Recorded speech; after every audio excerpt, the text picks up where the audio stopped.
إن الحمد لله نحمده ونستعينه ونستغفره ونعوذ بالله من شرور أنفسنا ومن سيئات أعمالنا من يهده الله فلا مضل له ومن يضلل فلا هادي له وأشهد أن لا إله إلا الله وحده لا شريك له وأشهد أن محمدا عبده ورسوله صلى الله عليه وسلم أما بعد فأعوذ بالله من الشيطان الرجيم يا أيها الذين آمنوا اتقوا الله حق تقاته ولا تموتن إلا وأنتم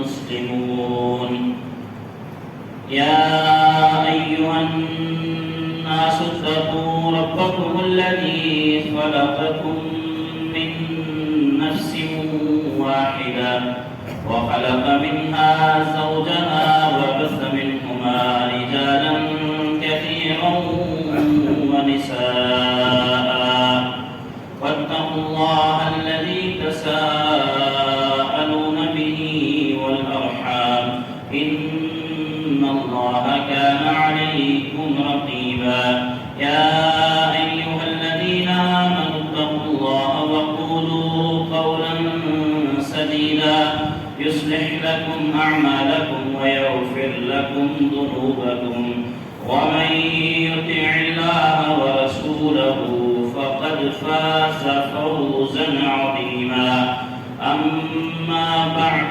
فإن خير الحديث كتاب الله وخير الهدي هدي محمد صلى الله عليه وسلم وشر الأمور محدثاتها وكل محدثة بدعة وكل بدعة ضلالة وكل ضلالة في النار والذين يقولون ربنا هب لنا من أزواجنا وذرياتنا قرة أعين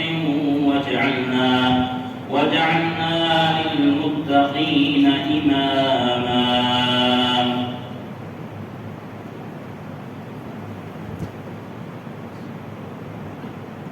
عباد الرحمن رحمان کے بندوں کی خصوصیات سورہ فرقان میں ذکر کرتے ہوئے اللہ تعالیٰ نے ایک صفت یہ بھی ذکر کی ہے کہ وہ یہ دعائیں مانگتے ہیں، یہ التجا کرتے ہیں، مرد عورتیں دونوں ہی اس میں شامل ہیں، مطلب دونوں کو ہی یہ دعا کرنی چاہیے، دعا یاد کریں اور کیا کریں۔ جس طرح یہ بات ہم کہتے ہیں کہ صبر اور شکر دونوں ضروری ہیں،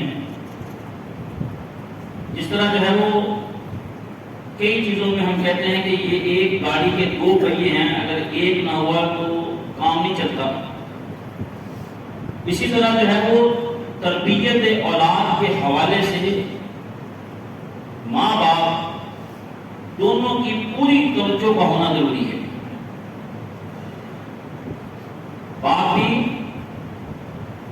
اپنا پورا دھیان دے اور والدہ بھی اپنے فرائض اور اپنی ذمہ داریوں کو مکمل طور پر ادا کرے۔ جن چند باتوں کا ذکر میں نے گزشتہ خطبہ میں کیا تھا، اگر ہم ان بے رونقیوں سے اور بدمزگیوں سے اور پریشانیوں سے اور عجیب و غریب قسم کے حالات سے بچنا چاہتے ہیں تو اس کے لیے بندوبست انتظام آج ہی کرنا پڑے گا۔ جیسے بارش سے پہلے لوگ انتظام کرتے ہیں، سردی سے پہلے انتظام کرتے ہیں، گرمی سے پہلے انتظام کرتے ہیں، گھر بناتے ہیں، سب کچھ کرتے ہیں، تو وہ جو اس وقت معاشرے کے اندر ایک خوفناک قسم کی پریکٹس ہو رہی ہے، مشق ہو رہی ہے، والدین کے ساتھ جو زیادتیاں ہو رہی ہیں، اس میں اولاد کا قصور جو ہے سو ہے، لیکن اس میں والدین نے ایک جو جز تھا اس کو تو بہت کرے، صحت، جسم، معاشرے میں ایک نام، اچھا گھر، سٹیٹس، کھانا پینا، سکول، لائف، یہ وہ، لیکن جو دوسرا جو تھا دینی، اخلاقی، عقیدہ، منہج، قبر، آخرت، حشر، رب کے حضور پیش کی، دنیا میں آنے کا مقصد، تیری ذمہ داریاں، بہن، بھائی، والد، والدہ، یہ سب کچھ قرآن نے سکھایا۔ دوسرے لفظوں میں یہ جو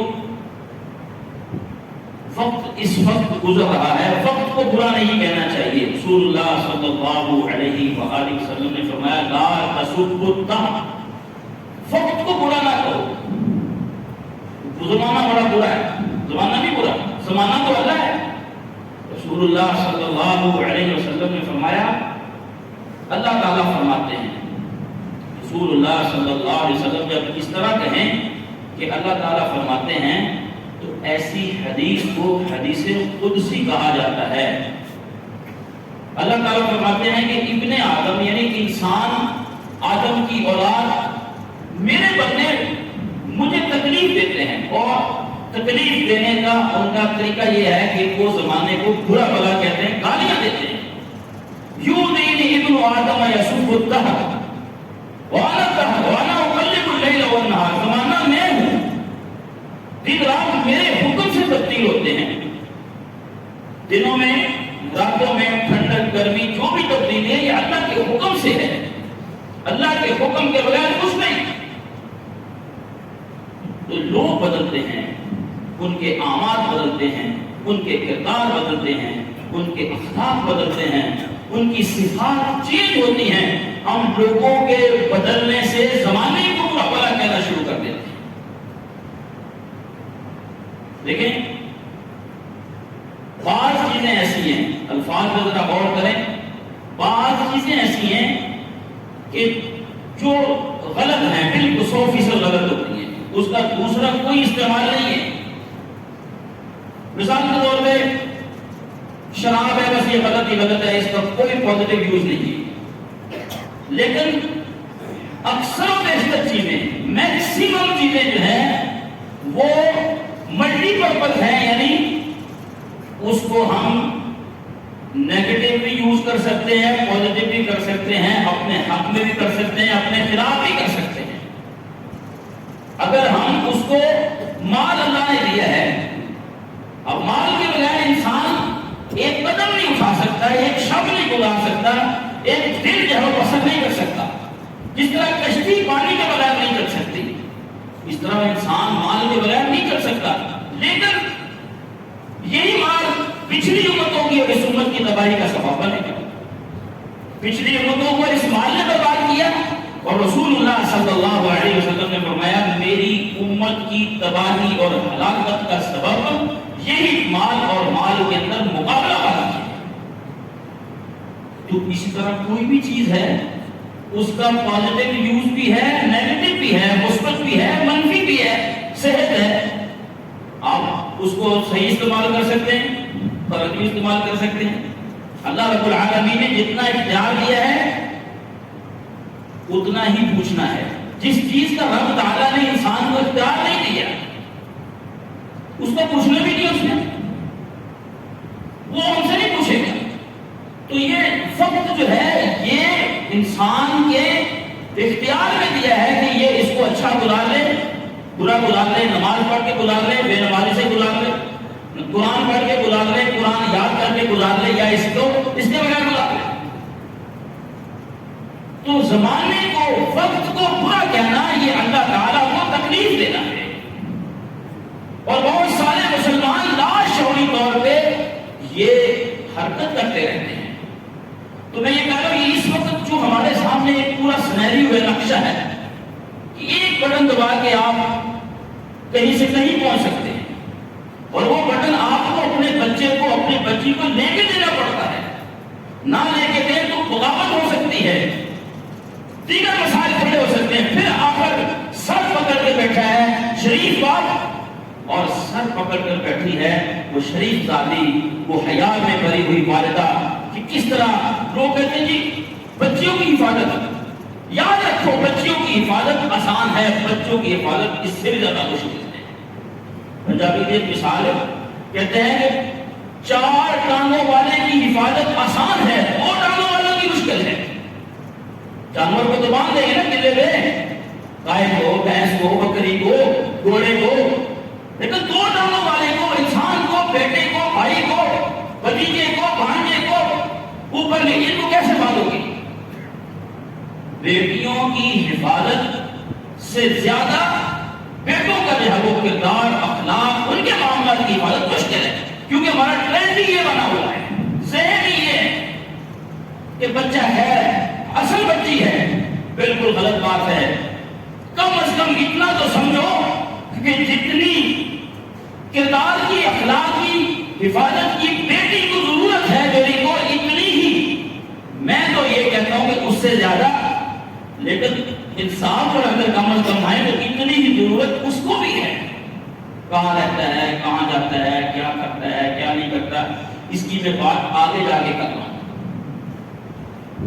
تو باپ اور ماں اور باپ دونوں ہی اس معاملے کے اندر جو ہے وہ سوچ رہے ہیں کہ ہم اس میں کس طرح سے روبرو ہو سکتے ہیں اور اس جو ہے وہ سفر کو کیسے کامیابی اور کامرانی کے ساتھ طے کر سکتے ہیں۔ یہ ہر ذی شعور عقل مند آخرت کا جو چاہتا ہے وہ اس فکر کے اندر ڈوبا ہوا ہے، اس کو یہ فکر لاحق ہے۔ تو اس کے لیے 2 باتیں جو ہے وہ میں عرض کرتا ہوں، پھر اس کے بعد آخر میں بھی میں نے چند جو ہے وہ تجاویز آپ کے سامنے رکھنی ہے۔ یہاں پہ 2 باتیں۔ نمبر 1، اپنی اولاد کو قرآن مجید کے ساتھ جوڑو۔ قرآن مجید کے 4 بنیادی حقوق ہیں، اس سے بالکل ایک ذرہ بھی کمپرومائز نہ کرو۔ دیکھو دنیا کا اللہ نے وعدہ کیا ہے، دین کا وعدہ نہیں کیا۔ جس چیز کا اللہ نے وعدہ کیا ہے اس میں ہم ڈاؤٹ فل ہیں، شک میں، پتہ نہیں ملے گا کہ نہیں ملے گا، بھوکا نہ مر جائے۔ یہ تو وعدہ ہے اللہ کا۔ دین کا وعدہ کسی سے نہیں کیا، نہ نبی سے کیا، نہ نبی کی اولاد سے کیا، نہ نبی کے بیٹے سے کیا، نہ نبی کی بیوی سے کیا ہے۔ دین کا وعدہ کسی سے نہیں ہے۔ دنیا کا وعدہ اللہ نے ہر کسی سے کر دیا ہے، اس میں نہ آپ ہے، نہ ڈاؤن ہے، نہ زیادہ نہ کمی ہے۔ تو ان کو قرآن مجید کے ساتھ جوڑیں، اور اس کے 4 حقوق ہیں۔ پہلا حق یہ ہے کہ ان کو ناظرہ اچھا پڑھائیں۔ قرآن پڑھنے سے دل کے اندر بہار آتی ہے، دل کو سکون ملتا ہے قرآن کے الفاظ سے۔ جب بیٹے کو، بیٹی کو محبت ہو جائے گی تو اس کی تاثیر ہوگی۔ دیکھیں جس سے بندے کو محبت ہوتی ہے نا، اس کی باتوں سے بھی محبت ہوتی ہے۔ تو یہ قرآن کلام اللہ ہے۔ جب اللہ کے قرآن سے محبت ہوگی تو اللہ سے بھی محبت ہو جائے گی۔ نمبر 2، اس کا جو ہے ترجمہ سکھائیں، مفہوم اس کا بتائیں، اویئرنیس دیں، آگہی ہونی چاہیے۔ اور کئی چیزوں کی آگہی کے لیے کورسز کیے گئے، سفر کیے گئے، باقاعدہ فیسز جو ہے وہ اس کے لیے جو ہے وہ برداشت کی گئی، وقت لگایا گیا، سالوں پر محیط جو ہے وہ ایک پورے ٹریور گزارے گئے۔ لیکن قرآن مجید میں رب تعالیٰ نے کیا کہا ہے، اس کے لیے میں نے اپنی اولاد کے لیے کوئی کچھ نہیں کیا۔ تیسرا جو حق ہے عمل کی، ان کو کوشش کروانا۔ دیکھیں انسان اپنے حد تک مکلف ہے، وہ اپنی پوری کوشش کرے، رزلٹ کیا نکلتا ہے یہ اللہ کے ذمہ ہے۔ لیکن اگر انسان کی کوشش ہی کم ہے، کوشش ہی نہیں کی، اس نے سنجیدگی نہیں اختیار کی، جس میں انسان سنجیدہ ہے وہ کام سارا ہو رہا ہے۔ اس کا بچہ پڑھ نہیں رہا، بیٹی جو ہے وہ MBBS میں داخل نہیں ہوئی، تو ایک بھائی ہمارا، اس کی بیٹی جو ہے وہ سرکاری جو ہے داخل نہیں ہو سکی، 15 لاکھ روپیہ جو ہے وہ سالانہ فیس کے اوپر انہوں نے اس کو داخل کروا دیا۔ سنجیدگی تھی نا، توجہ تھی کہ یہ ہونا ہے، کرنا ہے، اس کی ضرورت ہے، اس کو فائدہ ہو جائے گا۔ جس چیز پر ہماری سنجیدگی ہے، توجہ ہے، اس کے لیے ہمارے پاس وقت بھی ہے، پیسہ بھی ہے۔ جس چیز کو ہم اپنے لیے اہم سمجھتے ہیں، اس کو حاصل کرنے کے لیے ہم پیسہ بھی لگاتے ہیں، اور وقت بھی دیتے ہیں، اور جس چیز کو ہم اپنے لیے اہم نہیں سمجھتے وہ ہماری لائف میں اگر کوئی چیز ہے، میرے مشاہدے، مطالعے اور شنید کے مطابق جو دیکھا ہے، جو سنا ہے، اس کے مطابق وہ صرف دین ہے۔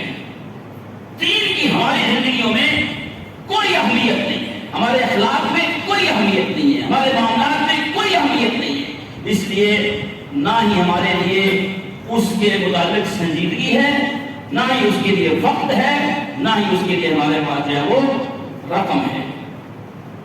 اپنی کوشش پوری کریں کہ وہ عمل کریں۔ چوتھے نمبر پہ ان کو ساتھ ساتھ سمجھائیں، بیٹا بیٹی آپ اسکول جاتے ہیں، بچوں کو جو میں نے آپ کو بتایا دائیں ہاتھ سکھایا کرو، جو ہے وہ خرچ کیا کرو۔ یہ لنچ باکس ہے، اس میں جو ہے میں نے 2 انڈے رکھ لیے ہیں، یہ بھی کہہ کے بیچنا، یہ جو رکھے نا لوگ کے کھانا، لوگ کے سائڈ پہ ہو جانا ہے، کسی کو پتہ نہ لگے، کوئی دیکھ نہ دے، کسی بچے کو شیئر نہ کروا دینا کہیں۔ اور یہ اتنی کنجوسی اور تنگ دلی سے خیر کہاں سے نکلے گی؟ اس کو کہیں بیٹا یہ 2 پینسل میں نے دیے، یہ اپنے ساتھ بیٹھنے والے بچے کو دے دینا۔ خرچ کرنے سے جو قدورتیں ختم ہوتی ہیں، جو دل کی صفائی ہوتی ہے، جو دل پاکیزہ ہوتا ہے، جو دل کے اندر محبتیں ابھرتی ہیں، وہ شاید ہی کسی چیز سے ابھرتی ہیں۔ بچے کی ٹریننگ ہے۔ آج ہمیں خرچ کرنے میں مشکل کیوں ہے؟ کیونکہ بچپن میں ہماری ٹریننگ نہیں ہوئی۔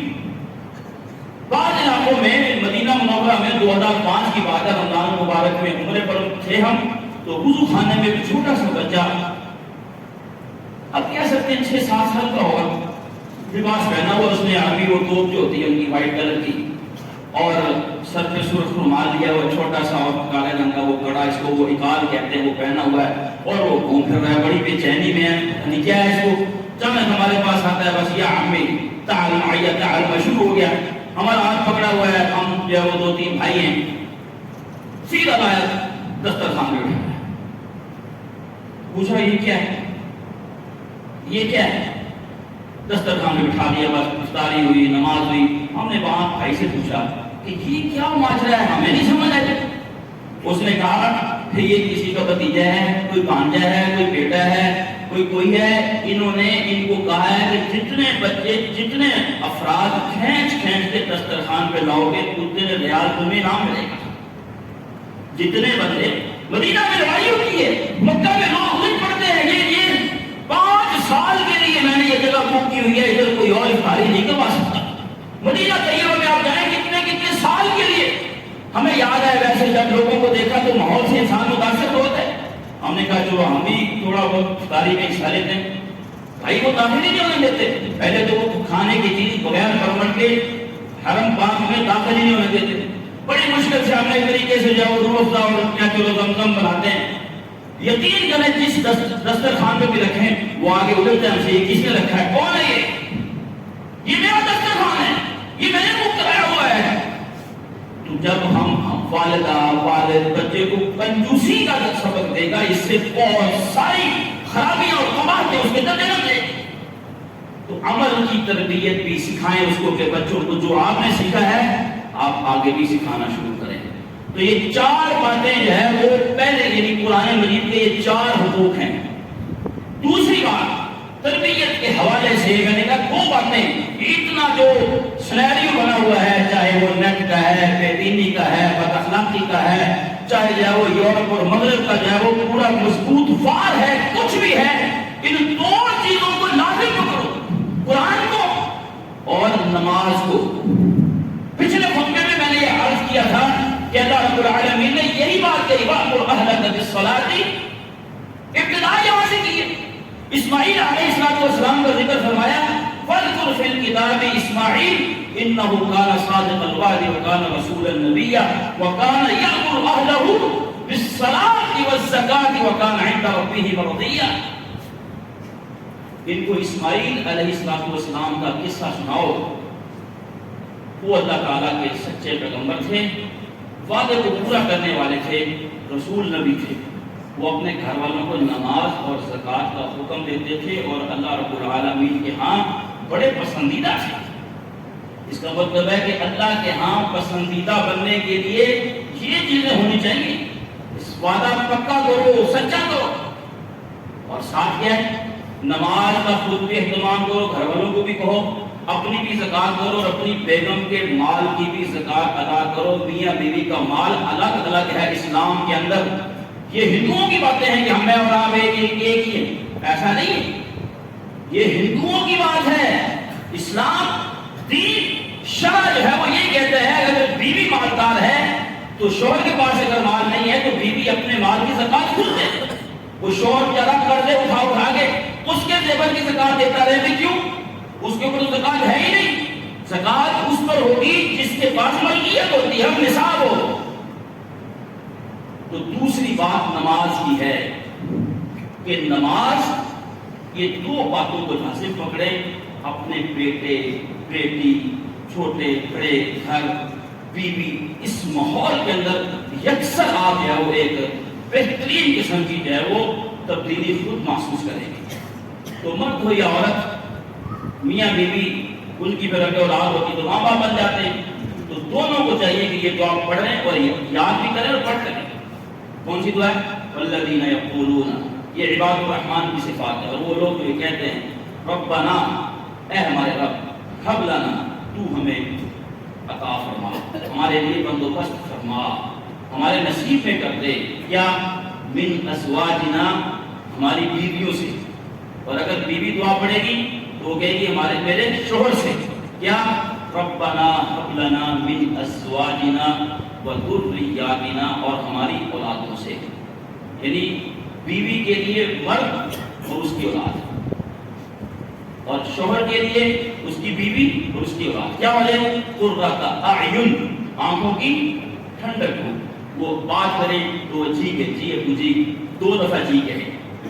ابراہیم علیہ السلام نے جو اپنے والد کو دعوت دی، وہ مشرک باپ بت پرست ہے، بت گر بھی ہے، بت بناتا بھی ہے، بت بیچتا بھی ہے، بتوں کے اوپر جو ہے لوگوں کو اکٹھا بھی کرتا ہے، زبردست قسم کا جو ہے وہ یہ داعی ہے۔ لیکن دعوت کا انداز کتنا خوبصورت تھا، یا آباتی، اے میرے پیارے ابا جان، زندگی میں سوچو ہم نے کبھی، اور اسی طرح لقمان حکیم نے، ان کا کلام اللہ رب العالمین کو اتنا پسند آیا کہ ان کا ذکر قرآن میں فرمایا، اس کو کہتے ہیں یا بنیا، اے میرے پیارے سے بیٹے، یا بنیا، اے میرے پیارے سے بیٹے۔ انداز کتنا خوبصورت ہے۔ تو قرۃ اعین کیسے بنے؟ آواز دی جائے تو اس کی آواز کانوں میں پڑے تو کانوں کو سرور ملے، کانوں سے ہوتی ہوئی دل کو جائے تو دل میں ٹھنڈ پڑے، جی ابو جی، جی امی جی، آگے سے بھی بیٹا بات سنو، ایسے یہ یعنی تو ٹھنڈک ٹھنڈک ہو، ہر طرف جو ہے وہ ایک سنہری خوبصورت چمک دمک ماحول ہو۔ وہ اس دعا کے اندر یہ قرۃ اعین، نماز اس کی اچھی ہے، اخلاق اچھا ہے، باہر سے کچھ کہتے نہیں ہے، بھی قرض لیا ہوا ہے واپس نہیں کیا، آپ کا بیٹا ہماری لڑکیوں کو چھیڑتا ہے جی، جگہ بیٹھا ہوا ہے، اب سفید ریش باپ ہے، وہ بیچارہ جردے میں جا کے بھگت رہا ہے، کیا کس چیز کو بھگت رہا ہے جی؟ وہ آپ کی لڑکی اس طرح ہے جی، وہ کیا کدھر جائے گا؟ وہ بیچارہ تو یہی کہہ رہا ہے کہ تم پیدا ہوتے ہو جاتے، وہ کیا کہے گا؟ میں نے کیا قصور کیا؟ میں نے خون جگر دے کے تمہیں پالا؟ نہیں، یہاں پہ خون جگر دے کے تم نے صرف اس کے جسم کو بڑا کیا ہے، تربیت میں کمی کی ہوگی۔ موسیٰ علیہ السلام اور خضر علیہ السلام کا واقعہ اللہ تعالیٰ نے سورۃ الکہف جو جمعے کے دن پڑھی جاتی ہے، جو پڑھتا ہے اس کے لیے اللہ تعالیٰ 8 دن کی روشنی کا بندوبست کر دیتے ہیں۔ اور آپ صلی اللہ علیہ وسلم نے فرمایا جس نے پہلی 10 آیات سورہ کہف کی یاد کر لی وہ دجال کے فتنے سے بچ جائے گا۔ اس سورہ مبارکہ میں خضر علیہ السلام کا اور موسیٰ علیہ السلام کا واقعہ بیان کیا ہے، لمبا واقعہ ہے۔ وہ کسی گاؤں میں گئے، بستی میں، کہا مسافر ہیں، کھانا لاؤ، انہوں نے کہا کوئی نہیں، نکلو، ٹھیک ہے۔ اللہ کے بندے الجھتے نہیں ہوا، الجھتے نہیں رہتا، بحث سے ہمیشہ محبت میں کمی آتی ہے اور انسان کے اخلاق میں جو ہے وہ گدلا پن آتا ہے، بحث بلا مقصد۔ ایک بندے کو آپ کہتے ہیں یہ کرو، کہتا ہے نہیں تو چھوڑا، اس کے لیے دعا کرو کہ اللہ اس کو ہدایت دے دے، بحث میں پڑیں گے، اپنا نقصان کریں گے، اس کو پتہ نہیں سمجھ آتی ہے کہ نہیں آتی۔ کئی دفعہ ایسے ہوتا ہے انسان کا، پھر دل تنگ پڑ جاتا ٹھیک باہر نکلنے لگے تو اس قوم کی ایک دیوار تھی وہ کہنے والی تھی خضر علیہ السلام کو رب کریم نے جو ہے وہ جیسے کہتے ہیں کہ انسین قوتیں غیبی طاقتیں کچھ دی تھی اللہ دیتا ہے اپنے بندوں کو انہوں نے ایسے اس کو ہاتھ پہ رسی دی ہوگی تو موسیٰ علیہ السلام کو پابند کیا تھا کہ میں راستے میں جو بھی کروں گا تم میرے کام پہ بولنا نہیں تم نے آخر میں اپنی ساری باتوں کی وضاحت خود کر دوں گا کہ میں نے یہ کیوں کیا وہ کیوں کیا وہ کیوں کیا سب کچھ بتاؤں گا صبر کرو گے تو سفر جاری رہے گا اگر صبر نہیں کیا تو سفر بھی نہیں ہو سکتا بس ختم ہو جائے گا تو موسیٰ علیہ السلام نے ایک غلطی کی معاف کیا دوسری کی معاف کی جب تیسری کی کہا ساری چیزوں کی حقیقت بتاؤں گا لیکن ھذا فراق بینی و بینک اب سفر آگے نہیں ہو سکتا رسول اللہ صلی اللہ علیہ وسلم نے فرمایا صحیح بخاری کی روایت ہے اللہ تعالیٰ موسیٰ علیہ السلام پہ رحم فرمائے کاش یہ صبر کر لیتے نہ بولتے تو اللہ رب العالمین ان کے قصے سے ہمیں اور بھی کئی باتیں بتا دیتا اب جو ہی وہ خضر علیہ السلام نے کہا بس اس سے آگے ہمیں اور آپ اکٹھے نہیں چل سکتے صبر ہی نہیں ہوتا تم سے آپ کسی بندے کو تو چپ کر کے بیٹھ جائیں میں تمہیں ساری بات سمجھا دیتا ہوں اور 1.5 منٹ بعد پھر بول پڑتا کل کی بات ہے ہمیں جگہ پر گئے ایک بھائی کو ہم نے سمجھایا کہ بھئی تم نے بولنا نہیں اب اس سے والے کی حکم ہو سکتا ہے وہ 1.5-2 منٹ بعد پھر بول پڑے 3-4 دفعہ مجلس خراب کر بھئی چپ کر کے بیٹھو سنو ساری بات کئی دفعہ جو آپ بات سنتے ہیں اس میں آپ نے جو سوالات کرنے ہوتے ہیں ان کے جوابات آلریڈی موجود ہوتے ہیں جب غور سے سنتے نہیں یا سننے کا یا وہ ٹائم نہیں دیتے تو ہم پریشان ہوتے ہیں پریشان کرتے رہتے ہیں موسیٰ علیہ السلام نے صبر نہیں کیا سفر منقطع ہو گیا تو انہوں نے کہا کہ یہ جو انہوں نے ہمیں کھانا ہی نہیں دیا کھانا نہیں کھلایا تو آپ نے دیوار بھی سیدھی کرنی ان کی تو ان سے کچھ لے ہی لیتے اس کے بدلے میں مزدوری لے لیتے تو انہوں نے وضاحت کی کہ اس دیوار کے نیچے 2 یتیم بچوں کا خزانہ تھا ان کا مال پڑا ہوا تھا کتنی خوبصورت بات کی فرمایا وَكَانَ أَبُوهُمَا صَالِحًا کہتے نہیں کہ ہمیں تیرا نہیں تیرے باپ کی وجہ سے تیری عزت کر رہے ہیں اگر تیرے باپ کا نام تیرے باپ کی حیا نہ ہوتی میں تمہیں 1 منٹ برداشت نہ کرتا اور یہی بات عمر فاروق رضی اللہ تعالی عنہ نے اپنی بیٹی حفصہ کو کہی تھی رضی اللہ عنہا جو امہات المومنین میں ہے صحیح بخاری کی روایت ہے عورتیں جب اکٹھی ہو گئی نا خرچہ دو نبی کریم صلی اللہ علیہ وسلم کو نے حکم دیا کہ ان کو اکٹھا کرو اور ان کو کہو یا ایھا النبی قل لازواجک ان کنتن تريدن الحیات الدنیا وزینتها اگر تمہیں دنیا چاہیے دنیا کا مال چاہیے تو نبی کے پاس یہ چیزیں نہیں ہوتی تو غلط جگہ پہ آ گئی ہو مطلب اس کا یہ ہے کہ نبی کے پاس یہ چیزیں کہاں سے آئیں گی ان کنتن تريدن الحیات الدنیا وزینتها فتعالينا امتعكن واسرحكن سراحا جميلا آؤ میں تمہیں تھوڑے بہت پیسے دے کے جو میرے پاس ہے فائدہ پہنچاتا ہوں اور ہم الگ الگ ہو جاتے ہیں ہر روز کا یہ جھگڑا ہر روز کا یہ مسئلہ نہیں چل سکتا وَإِن كُنتُنَّ تُرِدْنَ اللَّهَ وَرَسُولَهُ وَالدَّارَ الْآخِرَةَ فَإِنَّ اللَّهَ أَعَدَّ لِلْمُحْسِنَاتِ مِنكُنَّ أَجْرًا عَظِيمًا اگر تمہیں اللہ چاہیے اگر تمہیں رسول اللہ چاہیے اگر تمہیں آخرت پیاری ہے تو پھر یہی جگہ ہے پھر ٹھیک آئی ہو پھر یہاں رہو جس طرح چلنا پڑتا ہے چلو صبر کرنا پڑتا ہے صبر کرو یہ دنیا کا مال نبی کے پاس نہیں ہوتا کتنا خوبصورت طریقہ ہے سمجھانے کا بہت پیارا انداز تھا اب یہ سلسلہ چلتا رہا حتیٰ کہ نبی کریم صلی اللہ علیہ وسلم اپنی بیویوں سے قسم اٹھا کے 1 مہینے کے لیے اوپر کی چھت پہ چلے گئے چھتیں ڈبل اس وقت بھی ہوتی تھی یہ بات کی رات نہیں ہے بالا خانے میں چلے گئے مدینے میں باتیں پھیلی ہوئی ہیں کہ آپ علیہ السلام نے اپنی بیویوں کو طلاق دے دیے عمر رضی اللہ تعالیٰ عنہ نے ایک اپنے ساتھی کے ساتھ یہ بات طے کی ہوئی تھی کہ ایک دن تم مدینے جایا کرو گے اور وہاں کی جو بھی خبر ہوگی دور رہتے تھے پھر میں جاؤں گا میں آپ کو بتایا کروں گا آپ کو ایک دن تم جاؤ گے تم مجھے بتاؤ گے تو ساتھی گیا ہوا تھا اس کی باری تھی اس نے آگے دروازہ پہ زور پہ دستک دی کیا ہو گیا خیر ہے کوئی حملہ ہوگا اس نے کہا نہیں حملہ نہیں اس سے بھی بڑی بات ہوگی کیا ہو گیا کوئی وفات ہوگی کسی کی کہا نہیں اس سے بھی بڑی بات تو کیا ہوا ہے؟ کہا رسول اللہ صلی اللہ علیہ وسلم نے اپنی بیویوں کو طلاق دے دی. عمر رضی اللہ تعالیٰ عنہ نے اپنے جو ہے وہ کپڑے سیٹ کیے، لباس پہنا اور جو ہے وہ سواری کو تیار کیا تو رسول اللہ صلی اللہ علیہ وسلم کے پاس تشریف لے آئے. اجازت مانگی تو ملنے کی اجازت نہیں ملی، اجازت نہیں ملی. پھر آئے، پھر جو ہے وہ اجازت ملی تو آگے پوچھا اے اللہ کے رسول کیا آپ نے اپنی بیویوں کو طلاق دی ہے؟ کہا نہیں. خوش ہو گئے، کہا الحمدللہ، اللہ اکبر کہ اللہ نے اس مصیبت سے بچا لیا. پھر حفصہ رضی اللہ عنہ کے پاس آئے تو ان کو آگے کہتے ہیں دیکھو گھر بسانے کا یہ طریقہ ہوتا ہے، جو مائیں اپنی بیٹی کو ہر دن ٹیلیفون آ گئے نا مصیبتیں، وہ 5 منٹ کی خبر، ساس نے یہ کیا، سسر نے یہ کیا، یہ نہیں ہوا، وہ نہیں ہوا، پھر ان کو ڈگری میں طلاق ہی ملنی ہے، نہ چاہیے ہی ہونی ہے، اخلاق ہی بگڑنے.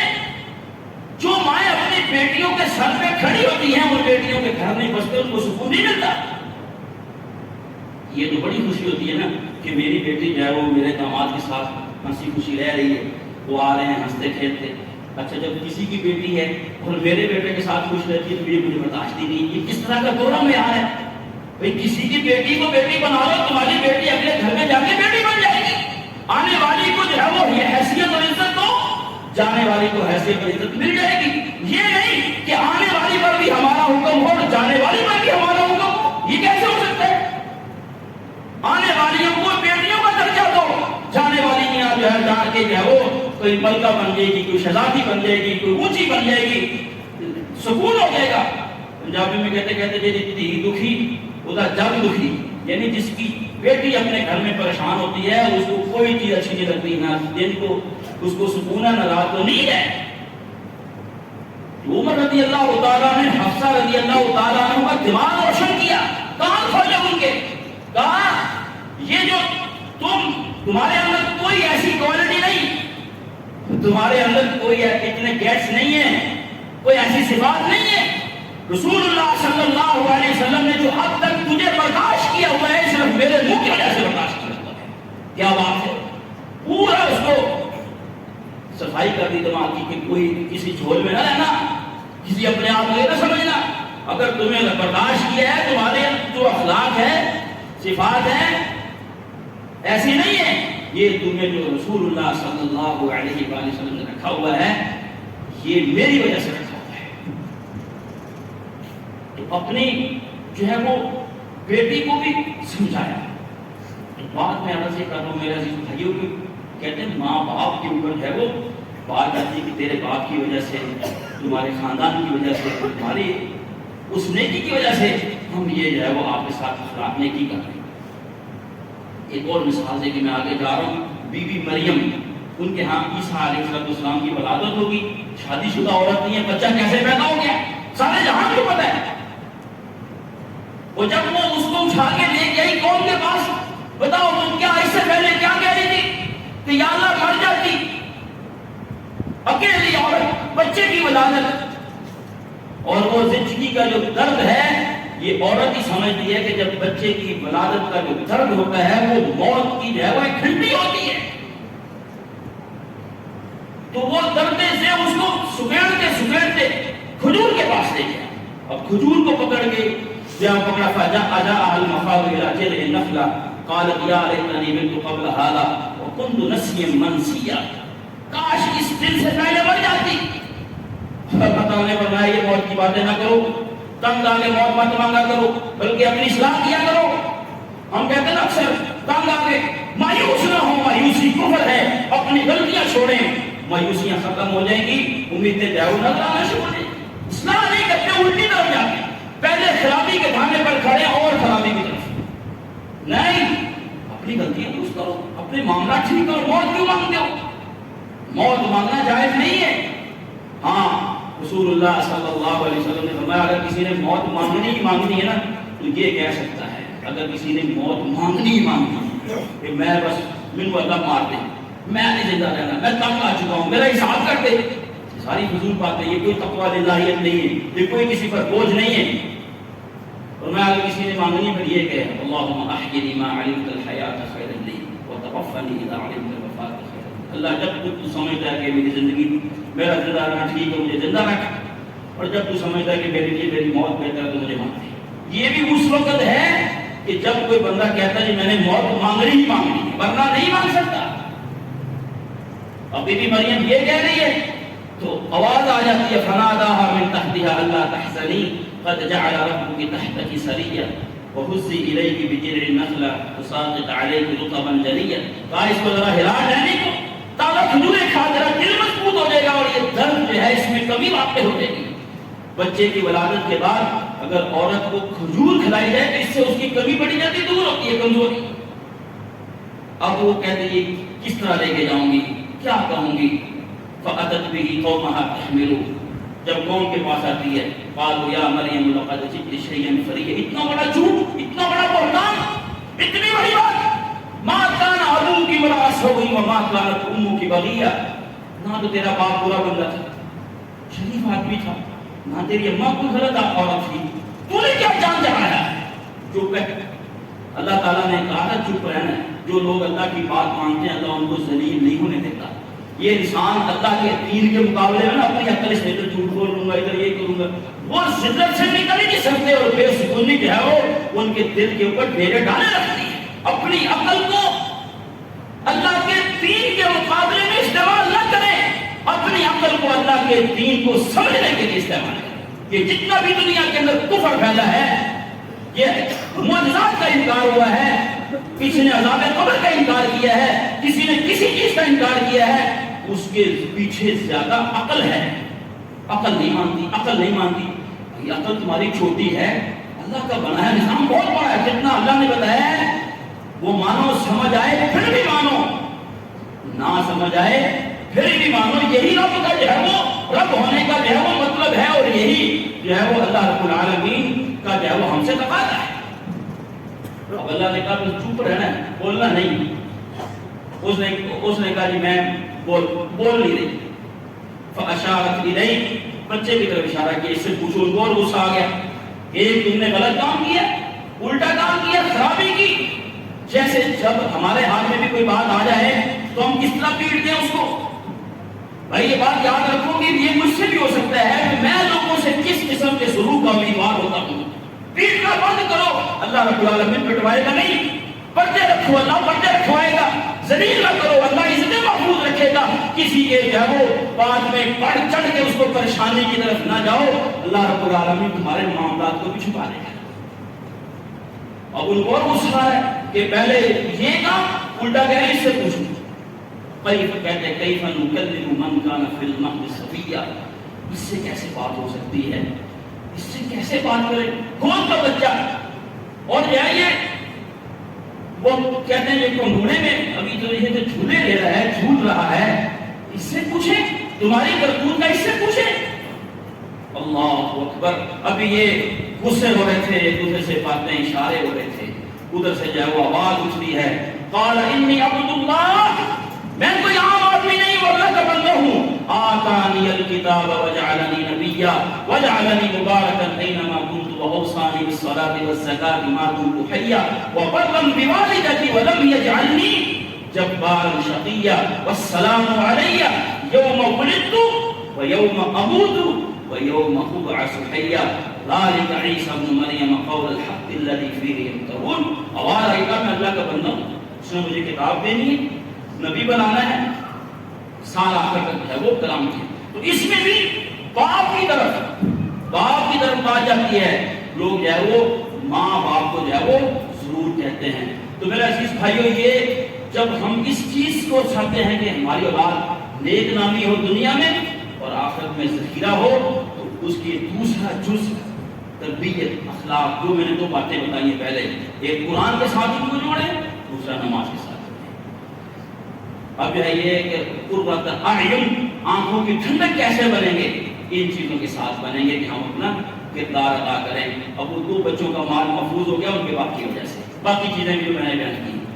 آگے کیا ہوا؟ جعلنا للمتقین اماما، اور ہمیں متقین کا امام بنا، یعنی ہمیں کتنا تقوی دار بنا دے کہ لوگ ہمیں دیکھ دیکھ کر تقوی دار بن جائیں، ہمیں اتنا اچھا بنا دے کہ لوگ ہمیں دیکھ کر اچھے بن جائیں، پھر ہم ان اچھوں کے امام بن جائیں۔ یعنی ہمارے جو متاحت ہیں مبتدی، تو سب سے زیادہ متاحت کون ہے؟ اولاد ہے، کہ ہماری اولاد متقی ہو اور ہم ان کے بڑے بنے، اور میں اتنا متقی ہوں کہ مجھے دیکھ کر میری اولاد متقی بن جائے۔ رسول اللہ صلی اللہ علیہ وسلم نے فرمایا، صحیح بخاری وغیرہ میں حدیث ہے، فرمایا جو بھی بچہ پیدا ہوتا ہے، بچی ہے، بچہ ہے، تو فطرت اسلام پہ ہوتا ہے، یعنی پورا کاغذ ہے، اس میں جو آپ لکھنا چاہتے ہیں، سرخ قلم سے لکھنا ہے، گرین سے لکھنا ہے، جو بھی لکھنا ہے، اس میں جو لکھنا چاہتے ہیں لکھو۔ آپ صلی اللہ علیہ وسلم نے فرمایا فَأَبَوَاهُ، اس کے والدین يُنَصِّرَانِهِ، اس عیسائی بنا دیتے ہیں، يُحَوِّدَانِهِ، اس کو یہودی بنا دیتے ہیں، اور يُمَجِّسَانِهِ، یا اس کو جو ہے وہ مجوسی بنا دیتے ہیں۔ یعنی بچہ جب پیدا ہوتا ہے تو مکمل طور پر والدین کے کنٹرول میں ہوتا ہے۔ اگر والدین اس کی تربیت کا خیال نہیں کریں گے اور اس کو وقت کے اوپر صحیح اور ضروری معلومات نہیں دیں گے طریقے سے، تو پھر جب اس کی جسم کے اندر وقت گزرنے کے ساتھ ساتھ تبدیلیاں آتی ہیں، بچیوں میں تبدیلی نہیں آتی، جب وہ بالغ ہوتی ہیں تو اچانک جو ہے ان کے اندر ایک جسم میں تبدیلی آتی ہے، تو والدہ کو اتنا بے عقل اور بے سوچ نہیں ہونا چاہیے، وہ دیکھتی ہے کہ میری بیٹی میں جو ہے وہ تبدیلی آنے کے ایام آ چکے ہیں، میں اس میں انفارم کروں، اس کے متعلق مکمل بتاؤں۔ جب اس کو نہیں بتائے گی، انفارم نہیں کرے گی، اویئرنیس نہیں ہوگی، تو ظاہری بات ہے کہ پھر یہ ہمارے پاس ایک مصیبت تو ہے نا، پردہ، تو یہ اپنے جسم میں عمر کے لحاظ سے تبدیلیاں جب آتی ہیں تو ہر کوئی اس کے متعلق معلومات حاصل کرنے کی کوشش کرتا ہے۔ ماں باپ کو نہیں پتا لگتا، یہ بغلوں میں بال کی جب آتے ہیں یہ جوانی کی نشانی ہوتی ہے، زیر ناف جب بال آتے ہیں جوانی کی نشانی ہوتی ہے۔ بچے کو جو ہے جب بالغ ہوتا ہے تو اس کو غسل کا طریقہ نہیں بتانا ہے، کس نے بتانا ہے؟ سب سے بہتر والد بتائے۔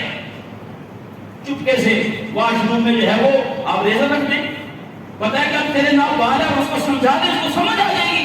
اگر آپ سمجھتے ہیں کہ میں زیادہ نہیں بتا سکتا، تو بہت ہی اعتماد والا جو قریبی بندہ ہے اس کو کہیں گے میرے بیٹے کو گائیڈ کریں۔ اس طرح بہت ہی قریب جو ہے سہیلی ہے اس کو کہیں میری بیٹی کو گائیڈ کریں۔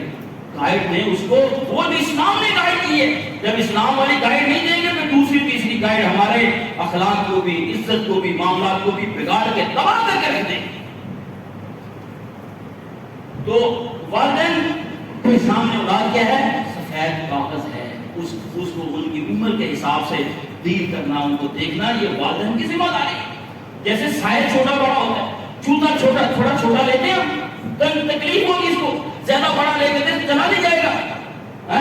خوراک ہر چیز ساری جو غفلت ہے اس کا آگے اس جگہ پہ آگے نقصان کر دیا، جگہ پوچھے ہی کرنے۔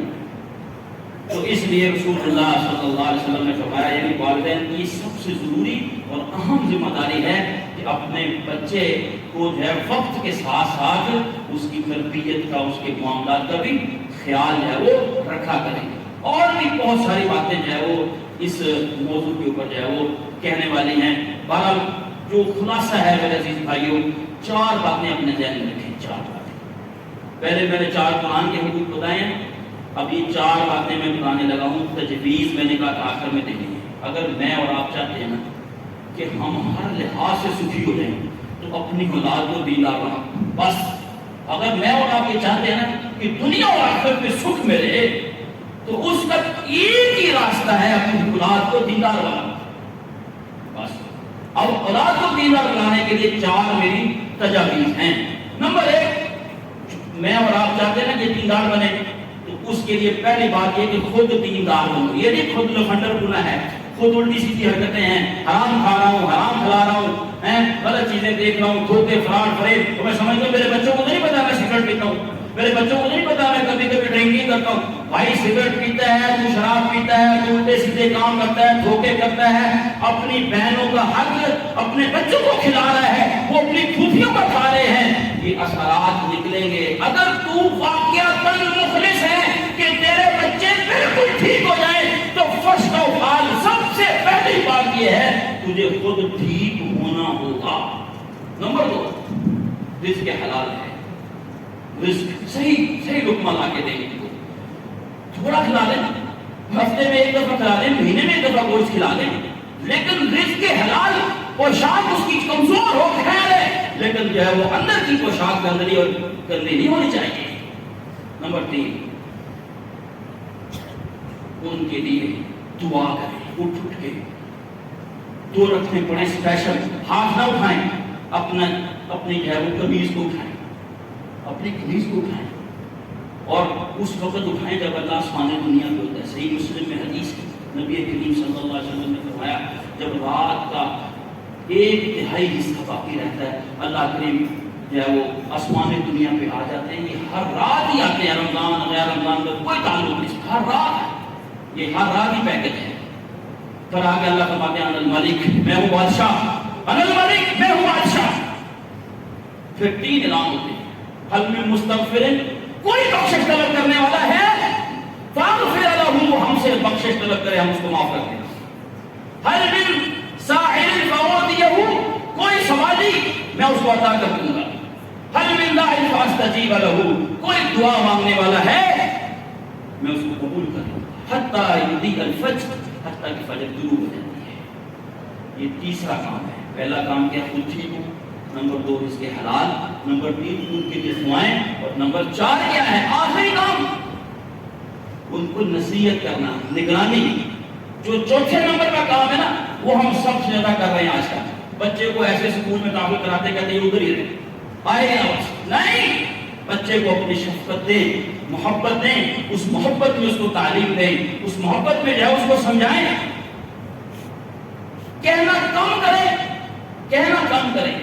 باقی 3 چیزوں پہ توجہ زیادہ، خود ٹھیک ہوں، اخلاق، اعمال، مال صحیح ان کو کھلائیں، دعائیں زیادہ کریں، پھر کہنا بھی رکھیں۔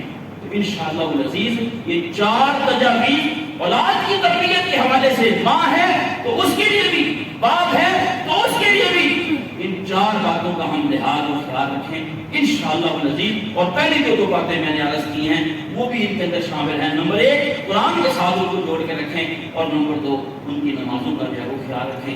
اس کے درمیان میں جو باتیں کی ہیں انشاءاللہ العزیز یہ ہو نہیں سکتا، اور میرے مسلمان بھائیوں یہ ہو نہیں سکتا کہ ایک بندہ بالکل اللہ تعالیٰ کے ساتھ فیض اور مخلص ہے کہ یا اللہ میری اولاد صحیح سچی دیندار بن جائے، اور اس کے لیے پوری کوشش بھی کرتا ہو، پھر نہ بنے، یہ نہیں ہو سکتا۔ ضرور کہیں نہ کہیں خرابی رہ گئی تھی جس کی وجہ سے یہ رزلٹ آؤٹ ہوا ہے۔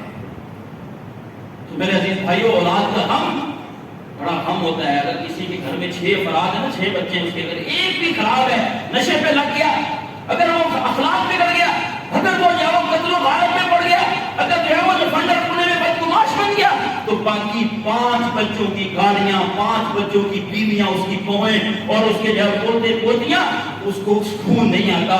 اس لیے سب سے ضروری فیکٹری، کارخانہ، دکان، کاروبار، بزنس، سب سے ضروری بات یہ ہے کہ اللہ کریم نے جس کو یہ پھل دیا ہے، جس کو یہ نعمت عظمیٰ سے نوازا ہے، وہ سب سے زیادہ اس بات کی فکر کرے کہ میری اولاد کی سب سے اصلی میرا سرمایہ ہے، اگر یہ خراب ہے تو میرا کچھ بھی ٹھیک نہیں رہ جائے گا۔ تو اس لیے اس کے لیے اپنا بھرپور کردار ادا کریں۔ معاشرے میں جو دوسری پریکٹس ہو رہی ہے کہ جو والدین کو تھپڑ پڑ رہے ہیں، نعوذ باللہ گالیاں دی جا رہی ہیں، اور وہ رو رہے ہیں، خون کے آنسو رو رہے ہیں، زندگیاں جو ہے وہ اپنی تنگ ہیں، تاکہ اس جو ہے وہ خوفناک قسم کے انجام سے اور خوفناک قسم کی صورت سے بچا جا سکے۔ اللہ کریم سے دعا ہے مجھے اور آپ کو اس حوالے سے اپنا بھرپور کردار ادا کرنے کی توفیق عطا فرمائے۔ سبحانک اللہم و بحمدک، اشہد ان لا الہ الا انت، استغفرک و اتوب